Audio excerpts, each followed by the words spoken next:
जतिन 27 साल के हैं, लखनऊ के रहने वाले हैं। उनकी दिक्कत ये है कि गर्मियाँ आते ही वो बीमार पड़ जाते हैं। उन्हें बुखार तो नहीं होता है, पर छींके, खांसी, गले में खराश वगैरह की समस्या रहती है, खास तौर पर जब मौसम बदल रहा होता है। यही समस्या उनके परिवार के बाकी लोगों को भी होती है। वो जानना चाहते हैं कि ऐसा क्यों होता है। वैसे सिर्फ जतिन नहीं, मेरी टीम में भी कई लोग ऐसे हैं जिन्हें ये समस्या है। मार्च अप्रैल का महीना आते ही उन्हें एलर्जी शुरू हो जाती है। जब हमने इस बारे में डॉक्टर से बात की तो पता चला कि ये सब हे फीवर के कारण होता है। हे फीवर अप्रैल के महीने में अपने चरम पर होता है। अप्रैल के बाद इसका नंबर आता है अगस्त और अक्टूबर में। अगर आपको भी इस मौसम में जुकाम, नाक बहना, रैशेस जैसी समस्या होती है तो मतलब आप भी हे फीवर से ग्रसित हैं। आज के शो में जानते हैं कि हे फीवर क्या होता है, इसके लक्षण क्या है और इसका इलाज क्या है। सुनिए। हे फीवर एक एलर्जिक डिजीज़ है, एलर्जी के कारण होने वाली समस्या है, जिसमें नॉर्मल कोल्ड और ज़ुकाम और सर्दी जैसे लक्षण होते हैं। वैसे तो इसके नाम में फ़ीवर है, लेकिन इसमें यूजुअली फ़ीवर होता नहीं है, सिर्फ इसका नाम हे फीवर है। इसमें होता ये है कि हमारी जो बॉडी होती है वो कुछ नॉन हार्मफुल चीज़ों के अगेंस्ट एंटीबॉडीज़ बनाने लगती है, उनको हार्मफुल समझकर। तो जब इस तरह की एंटीबॉडीज़ हमारे बॉडी में बन जाती हैं नॉन हार्मफुल चीज़ों के प्रति, तो जब भी हमारी बॉडी ऐसी चीज़ों के संपर्क में आती है तो वो एक एलर्जिक फिनोमेना की तरह से रिएक्ट करती है और हमें सर्दी, ज़ुकाम जैसे लक्षण दिखाई देने लगते हैं। इसी को हम डॉक्टरी भाषा में हे फीवर कहते हैं। हे फीवर इस पे डिपेंड करता है कि आपको किस चीज़ से एलर्जी है। ज़्यादातर लोगों को परागकणों से एलर्जी होती है, जो कि जब परागकण वातावरण में टूट के बिखरते हैं, खासकर बसंत के मौसम में, स्प्रिंग के मौसम में, अर्ली स्प्रिंग या लेट स्प्रिंग में जब परागकण मौसम में घुले रहते हैं, तो उस समय कुछ लोगों को बसंत के मौसम में ये एलर्जी या हे फीवर की प्रॉब्लम ज़्यादा होती है।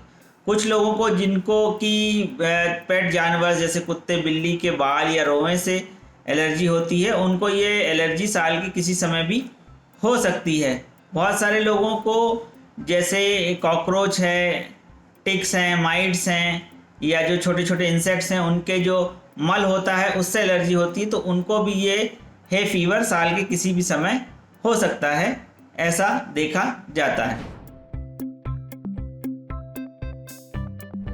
सर्दी, नाक बहना, साइनस यानी अपने ये जो साइनसेस होते हैं यहाँ पे और यहाँ पे, इनमें भारीपन लगना, गले में खराश होना, हल्की खांसी होना, और ये हमारे जो भी एलर्जन है जिसके अगेंस्ट एंटीबॉडी बनाई है बॉडी ने, उसके संपर्क में आने के तुरंत बाद ये सिम्टम दिखना शुरू हो जाते हैं। इसको हम कॉमन कोल्ड और फ्लू से इस तरह डिफ्रेंशिएट कर सकते हैं कि कॉमन कोल्ड और फ्लू में फीवर होता है, जबकि हे फीवर में यूजुअली फीवर नहीं होता। कॉमन कोल्ड एंड फ्लू एक वायरल इलनेस होती है ज़्यादातर, जबकि हे फीवर एक एलर्जिक इलनेस है।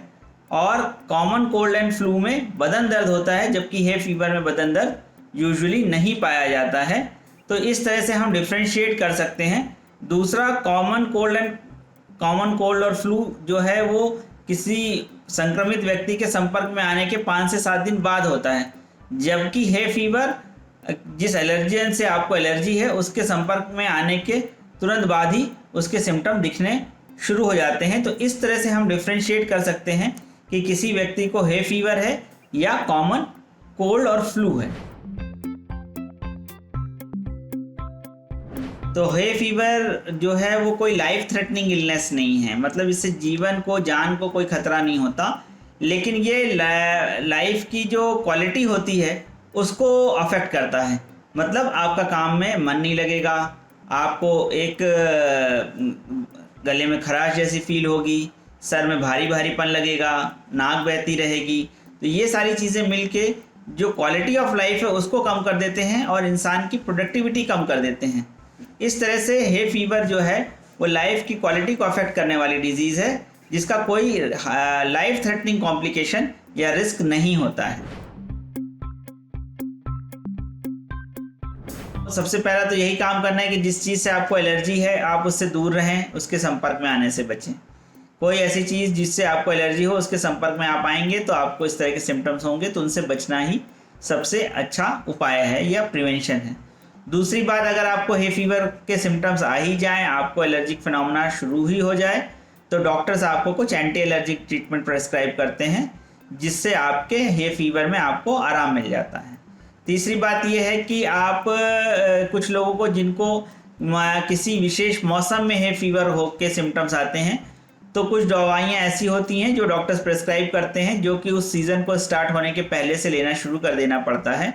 तो उस सीज़न के समय पे वो दवाइयाँ लेने से हे फीवर के सिम्टम्स आपको नहीं आते हैं। तीसरी चीज़ ये है कि कोई भी बीमारी के लिए आपकी हाइजीन अच्छी होनी चाहिए, आपका न्यूट्रिशन अच्छा होना चाहिए, और जब आपको हे फीवर हो उस समय आपका पानी का इंटेक अच्छा होना चाहिए।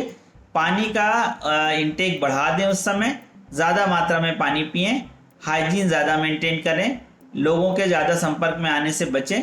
इस तरह से आप हे फीवर से आराम पा सकते हैं। आपको इस मौसम में सर्दी जुकाम क्यों होता है ये तो समझ में आ ही गया होगा। कोई टेंशन की बात नहीं है। हे फीवर कोविड, कोल्ड और फ्लू से कैसे अलग है ये डॉक्टर तारिक ने आपको समझा दिया है, इसलिए परेशान होने की ज़रूरत नहीं है। सिंपल एंटी एलर्जिक दवाइयों से इसका आसानी से इलाज हो सकता है।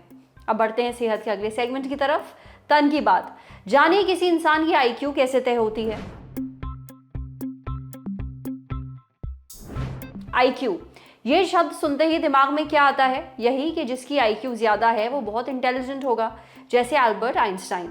जिसकी आईक्यू कम होगी वो पढ़ने में कमजोर होगा। तो क्या ये वाकई सच है?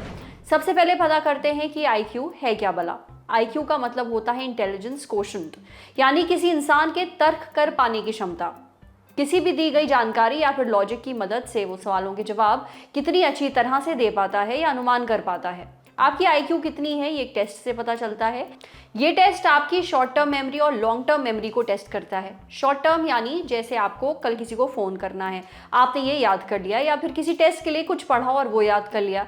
ये इन्फॉर्मेशन स्टोर होती है शॉर्ट टर्म मेमोरी में। लॉन्ग टर्म मेमोरी में आप वो इन्फॉर्मेशन स्टोर करते हैं जो आपको लंबे समय तक याद रहती है, जैसे आपका नाम, पता, फ़ोन नंबर वगैरह। इस टेस्ट से ये भी पता किया जाता है कि आप किसी पजल यानी पहेली को कितनी जल्दी सॉल्व कर पाते हैं या कितनी जल्दी कोई चीज़ याद कर सकते हैं। इस तरह के टेस्ट पिछले 100 सालों से हो रहे हैं। इस तरह के टेस्ट शुरू किए गए थे फ्रांस में, ताकि स्कूल में स्टूडेंट्स को उनकी आईक्यू के हिसाब से मदद मिल सके। अगर इस टेस्ट में आपके नंबर 140 से ज़्यादा आते हैं तो माना जाएगा कि आपकी आईक्यू हाई है। अब आपकी आईक्यू जेनेटिक कारणों पर भी निर्भर करती है, पर सिर्फ जेनेटिक्स ही नहीं, साथ ही आपके माहौल का भी इस पर बहुत ज़्यादा असर पड़ता है। समझे? अब आ रही सेहत के आखिरी सेगमेंट की, खुराक, यानी एक झकास सी हेल्थ टिप। चावल को पकाने से पहले आपको उसे कितनी बार धोना चाहिए? अक्सर हम चावल बनाते टाइम एक बड़ी गलती करते हैं। एक बात बताइए, चावल को पकाने से पहले आप उसे कितनी बार धोते हैं? बहुत लोग हैं जो चावल को बहुत बार, कई बार धोते रहते हैं। ऐसा करके आप एक बड़ी गलती कर रहे हैं। कैसे? ये हमें बताया डाइटिशियन सुनीता त्रिपाठी ने। वो ऐसे कि चावल में पोषण होता है जो वाटर सॉल्युबल होता है, यानी चावल में मौजूद पोषण पानी में घुल जाता है। जब आप बार बार उसे पानी से धोते हैं तो वो पानी के साथ ही चला जाता है। दूसरी बात, पकाने के बाद भी कई लोग बचा हुआ पानी निकाल देते हैं। ये नहीं करना है। चावल से सारा पोषण तो बाहर निकल गया, उसके बदले आपको चावल कम से कम बार धोना चाहिए और पकाते समय भी कम से कम पानी का इस्तेमाल करना चाहिए, ताकि जो भी पानी है वो पकते समय चावल सोख ले और उसके अंदर जो पोषण है वो बाहर ना बह जाए। डाइटिशियन सुनीता का कहना है कि प्रेशर कुकर में चावल बनाना सबसे बेस्ट तरीका है, क्योंकि इसमें आपके चावल अच्छे से पक भी जाते हैं और इनके अंदर का जो पोषण है वो बहता भी नहीं है। आज सेहत पर इतना ही। अगर आप एक डॉक्टर हैं, हमसे कुछ शेयर करना चाहते हैं, तो जो ईमेल आईडी इस वक्त आपको अपनी स्क्रीन पर दिख रही है उस पर हमें एक मेल भेज दीजिए। ये वीडियो फेसबुक पर देख रहे हैं तो हमारे फेसबुक पेज को लाइक करिए, यूट्यूब पर देख रहे हैं तो हमारे चैनल को सब्सक्राइब करिए, बेल आइकन पर ज़रूर क्लिक कर दीजिए, ताकि जब भी हम कोई नया वीडियो अपलोड करें तो उसका नोटिफिकेशन आप तक सबसे पहले पहुँचे। शुक्रिया।